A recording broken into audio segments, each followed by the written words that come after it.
let's continue. Oh, by the way, my first teacher is a red-haired lady. One is really nice lady. Miss Macy is my first American teacher. She's a Caucasian American. She taught me the first 2 years of my life, inspired me to be a good teacher. I'm sure Miss Macy is proud of me when she saw me. I hope that one day I can see her face to face and tell her that, Miss Macy, thank you. You my best teachers. And do I know how to spell? Yes, I do. I I learned from her, and then also like and imagine your home has lead. You forget something too, okay? But everything is good now. Okay, look at this. Woohoo! Ceiling. Okay. Anyway, that's good. So no making fun of people. Okay. Do I have to show you my trophy about spelling? You guys are funny. Let's go for marriage. Let's go for principle for marriage, guys. Okay. If anybody bully you, let me know. I'm working on a book right now. So anyway, First Corinthians chapter 7, 1 to 16. Okay. Principle for marriage. Okay. Now concerning the matters about which you vote. Okay, concerning the matter about which you vote, is it good for men not to have sexual relation with a woman? But because of his temptation of sexual immorality, each man should have his own wife, and each woman her own husband. The husband should give to his wife her original, her let me see. The husband shall give to his wife her conjugal rights, and likewise the wife to her husband. For the wife does not have the authority over her own body, but the husband does. Likewise, the husband does not have the authority over his own body, but the wife does. Verse 5. Do not deprive one another, except perhaps by agreement for a limited time, that you may devote yourself to prayer, but then come together again, so that Satan may not tempt you because of your lack of control. Oh, again, remember, I only 40 40 now, 40s. Okay, I only have one person. My wife is my first girlfriend, and that's it. I don't have any other woman, so don't try to blame me. Okay, if you do that, I will to make sure I get to you. Okay, verse 6.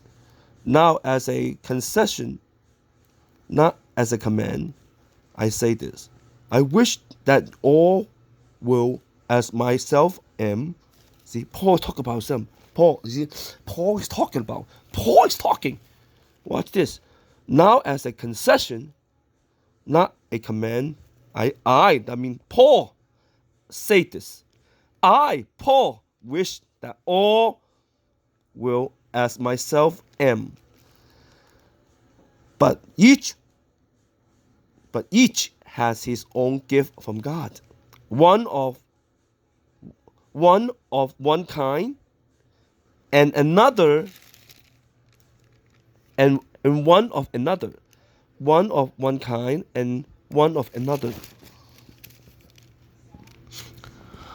To the unmarried and the widows, I say that it is good for them to remain single, as I am. See, Paul is single at the time, so he's single. Paul is single. Okay, he gave himself to the Lord, so he's single. But for me, for some people, like, oh, if God allows you to be single, go single.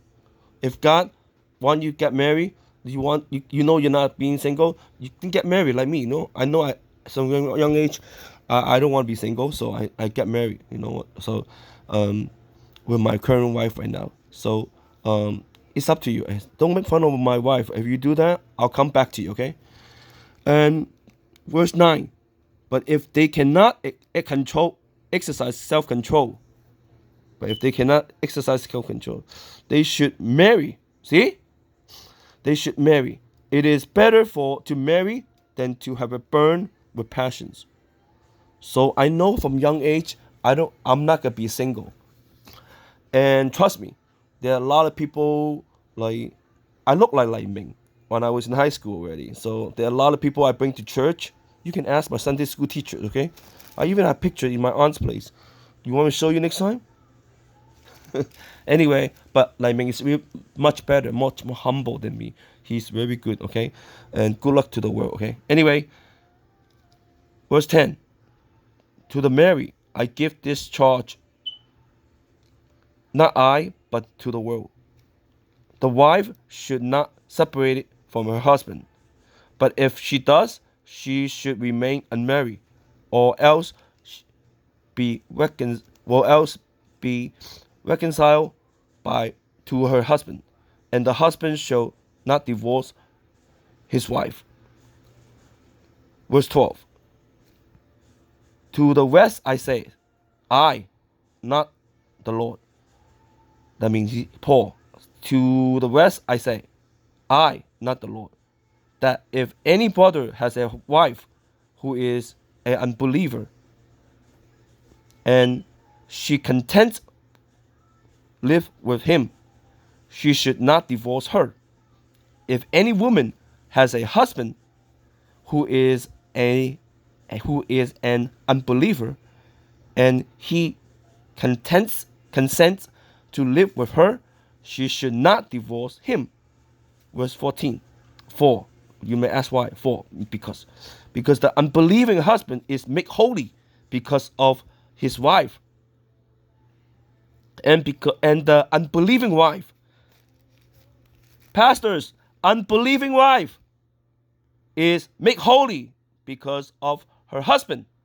Read your Bible, my friends. Otherwise, your children will be unclean. So, but as it is, they are holy. But if the unbelieving partners separates, let it be so. So in such cases, the brothers or sister is not enslaved. Okay, no more slavery. Okay, God has called you to peace. For how do you know, wife, whether you will save your husband? Okay, one more time. For how do you know, wife, whether you will save your husband? Question mark. And now, back to I'm going to say 2 times again. Or how do you know, husband, whether you will save your wife? One more time. Or how do you know, husband, whether you will save your wife?